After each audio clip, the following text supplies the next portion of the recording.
Bonjour à tous, bonjour Grégoire. Bonjour. Merci de nous recevoir. Ici, nous sommes dans le Val d'Oise, du côté de Frémécourt, où vous avez une exploitation agricole. Vous avez combien d'hectares ici? Je cultive 350 hectares de céréales, grande culture, et de la betterave.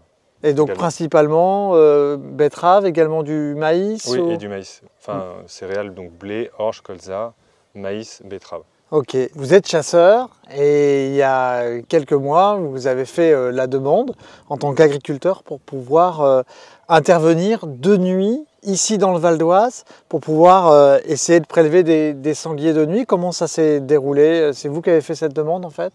Oui, alors pas que moi, c'est un travail qui s'est fait sur, on va dire, plusieurs mois, voire une année, donc à la demande du syndicat agricole principalement, et en accord bien sûr avec la Fédération des chasseurs d'Île-de-France et l'administration, pour essayer de monter déjà pour intensifier les prélèvements, puisqu'il y a le nombre de dégâts augmente de plus en plus, renforcer aussi la présence des louviers, et donc en parallèle donner l'autorisation à certains chasseurs, agriculteurs et chasseurs aussi, de pouvoir faire des prélèvements à une date précise dans l'année. D'accord. Et alors, vous avez une formation pour ça? Vous êtes aujourd'hui équipé avec du matériel? Vous avez commencé un petit peu à sortir le soir?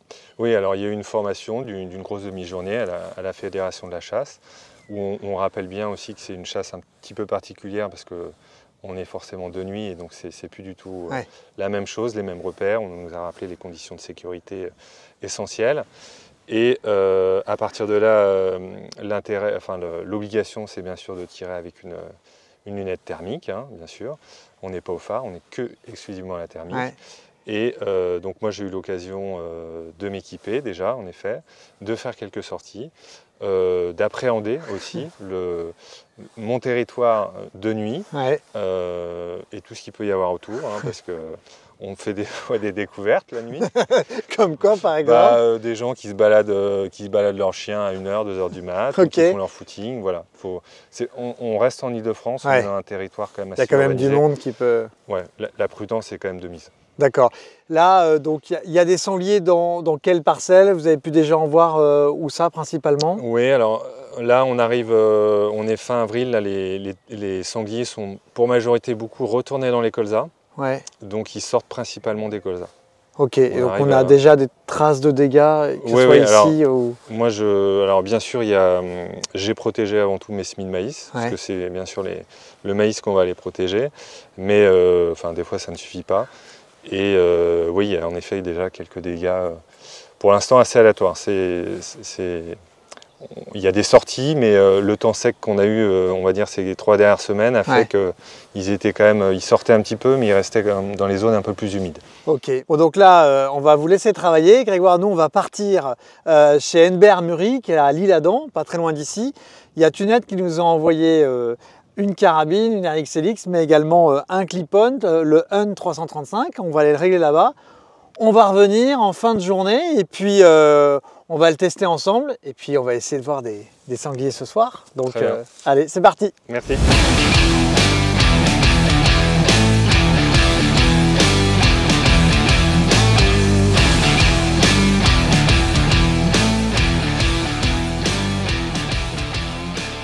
Bonjour Johan. Bonjour Benoît. Merci de nous recevoir ici. Nous sommes à l'armurerie Enbert Muri à l'Isle-Adam, en région parisienne.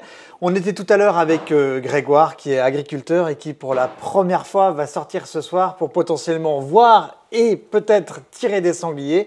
Et Tunette a fait partir un colis ici. On a une carabine Speedster, une lunette Sightmark et puis un clip-on thermique de chez Thermtech, le Hunt 335.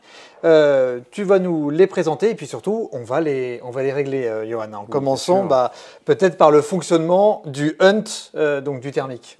Alors, c'est un module thermique de la marque Thermtech, comme tu viens de le présenter. Donc, on est sur un modèle Hunt 335, qui est un module qui pèse 400 grammes seulement, qui peut s'adapter assez facilement en clip-on sur notre lunette ici présente Sightmark, et qu'on peut aussi bien monter aussi en monoculaire simple pour pouvoir observer autour de l'environnement qu'on va chasser. Ça veut dire qu'on peut à la fois regarder des animaux et puis potentiellement clipper le clip-on pour pouvoir tirer avec. Exactement. Donc ce module, comme je disais tout à l'heure, il pèse uniquement 400 grammes. On a un objectif qui est relativement large de 35 mm qui permet d'avoir une belle amplitude de l'image dans l'optique et aussi en position monoculaire. On a aussi la possibilité d'avoir un appareil qui enregistre les tirs, donc au moment où l'action va se faire, on va enregistrer 11 secondes de séquence avant et après le tir. Donc avec une mémoire de 64 Go qui permet d'enregistrer plusieurs séquences de tir que vous pouvez après développer sur un ordinateur via un port USB-C.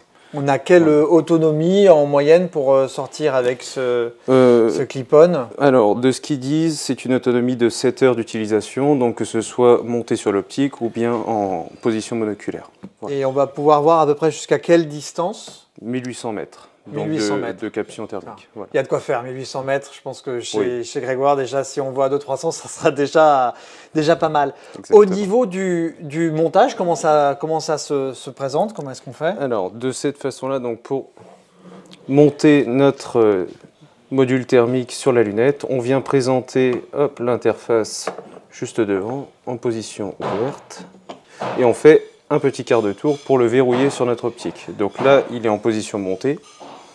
Et comme on peut le voir, pour le démontage, on a juste à défaire cette bague et à présenter notre petite loupe. Ok. Qui vient... Et le fait de l'enlever et le remettre va rien changer au Ça ne change rien au réglage parce que notre clip-on reste fixé sur l'objectif et donc il est évidemment réglé avec la lunette. D'accord. Qui fait qu'on peut tirer, enfin on peut démonter, remonter autant de fois qu'on veut sans changer le réglage. Ce qui veut dire qu'on va d'abord régler notre lunette, tirer avec et ensuite après on va tirer une nouvelle fois mais avec le UN 335 qui sera monté dessus. Tout à fait. Ok. On va effectuer cet essai avec une carabine Merkel, une Speedster en 30-06, c'est ça? Tout à fait. Et on est au niveau des munitions qu'on va utiliser. Ce sont des Brenneck TOG, très bonnes munitions, à cœur de plomb, mais qui est très bonne à la chasse et on a le droit encore. Une bonne référence, voilà, tout à fait. Très bien, merci, on va passer au réglage alors. Ça marche.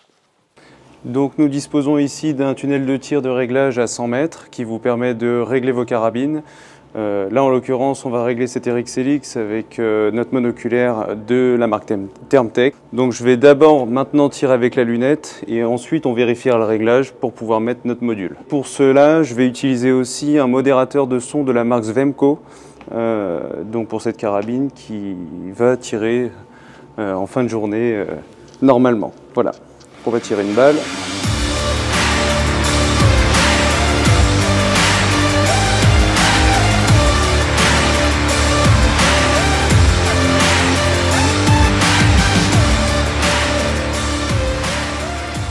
Alors pour vérifier notre tir avec le module thermique, là on a installé ici même au centre de la cible un patch de chaleur qui permet de voir vraiment le centre de la cible avec la vision thermique.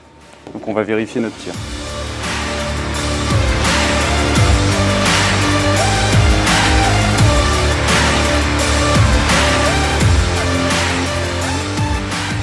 Donc maintenant après correction, on peut voir notre balle qui se rapproche vraiment du centre de la cible et qui offrira une meilleure précision pour les tirs à 50 mètres. Je précise aussi que là, on est en train de régler notre matériel à 50 mètres parce qu'il y a un arrêté préfectoral qui dit qu'on n'a pas le droit de tirer au-delà de 50 mètres. Donc en l'occurrence, vu que ce soir vous allez tirer, voilà, il faudra bien respecter ces règles et puis effectuer la même balle si vous avez la chance de croiser du gibier. Maintenant, ce qu'il faut savoir aussi, c'est que le UN 335 dispose d'une plage assez importante de choix de polarité, donc ce qui permet en fonction de la préférence de chacun de choisir les couleurs chaudes apparentes, donc pour distinguer les animaux par rapport à votre environnement. Bon Johan, merci beaucoup pour le réglage de ce UN 335 et maintenant on va aller retrouver Grégoire sur le terrain. C'est parti! Alors de retour à l'armurerie, on vient de retrouver Grégoire qui vient de poser son tracteur. Normalement, tout est réglé, mais on va quand même vérifier derrière. On a positionné un carton. J'ai oublié les chaufferettes à l'armurerie, donc je vais devoir aller faire pipi sur le bidon. Comme ça, on aura une source de chaleur pour tirer dessus. On a une grosse motte de terre qui est là derrière nous. Grégoire va se caler dessus et puis on va justement pouvoir tirer sur notre cible.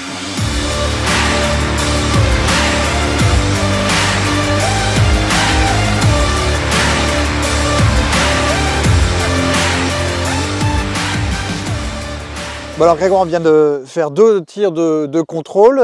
Les sensations avec la carabine et avec le clip-on?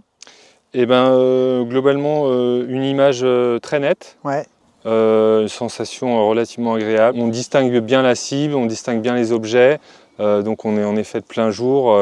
Il n'y a aucun souci pour faire un tir de qualité, même sur des distances un peu plus longues, quoi. Et là, c'était en cible fixe et on va voir ce soir ce que ça donne sur des cibles potentiellement en mouvement. Oui, potentiellement en mouvement, on est d'accord. Voilà, allez, c'est parti. Bon Grégoire, aujourd'hui on a fait les différents réglages qu'il fallait pour partir chasser ce soir. On va aller sur ton exploitation, essayer de voir des sangliers. Tunette m'a fait envoyer ce Thermtech, ce monoculaire Cyclope 335. On va pouvoir également le tester ce soir, en espérant, comme il y a 2 jours, pouvoir observer et éventuellement tirer des sangliers. Alors, c'est parti.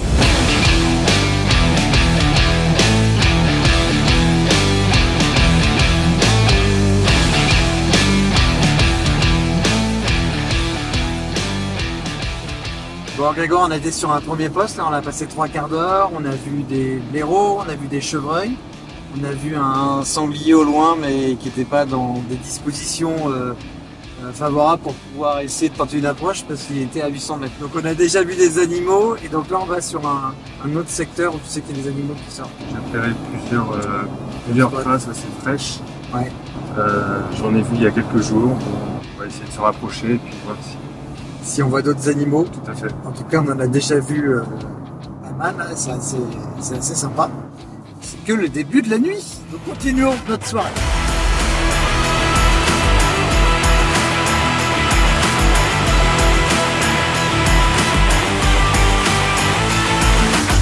Bon Grégoire, notre soirée se termine. On a vu quand même pas mal d'animaux ce soir. Tu nous as emmenés sur un premier poste où habituellement tu vois quand même pas mal d'animaux. On a pu voir des chevreuils, on a vu des blaireaux, on a vu un sanglier au loin. Et puis ensuite on a été sur une seconde partie, celle où on avait été cet après-midi regarder et pour voir s'il n'y avait pas des dégâts.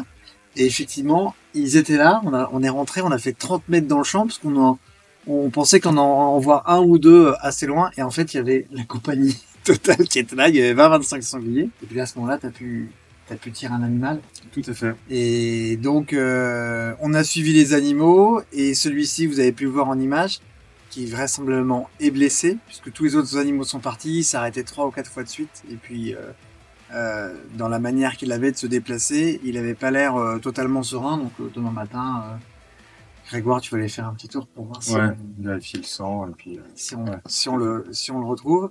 En tout cas, ce qui est plutôt intéressant, c'est qu'on a vraiment été aujourd'hui à l'endroit où il y avait des dégâts et ils étaient franchement à 150 mètres de là où on était cet après-midi. Bon, cette carabine, cette optique, sortie plutôt pas mal. Après, c'est sûr que une adaptation avec la lentille pas toujours évidente la nuit. Hein, il y a un peu de temps d'adaptation. Mais sinon, la précision, on va dire du thermique, vraiment, il y a pas les premiers animaux là quand on les vise à une centaine de mètres, on voit à peu près. Bon, après, il faut se rapprocher pour être un peu plus précis. Mais... Ce que dit pas Grégoire, c'est qu'on a voulu s'approcher, mais en fait, les animaux ont dû très certainement nous sentir. Ce qui fait qu'on les a vus se déplacer et que là, on n'a plus le choix que de tirer. On devait être à peu près à 150 mètres. Ouais.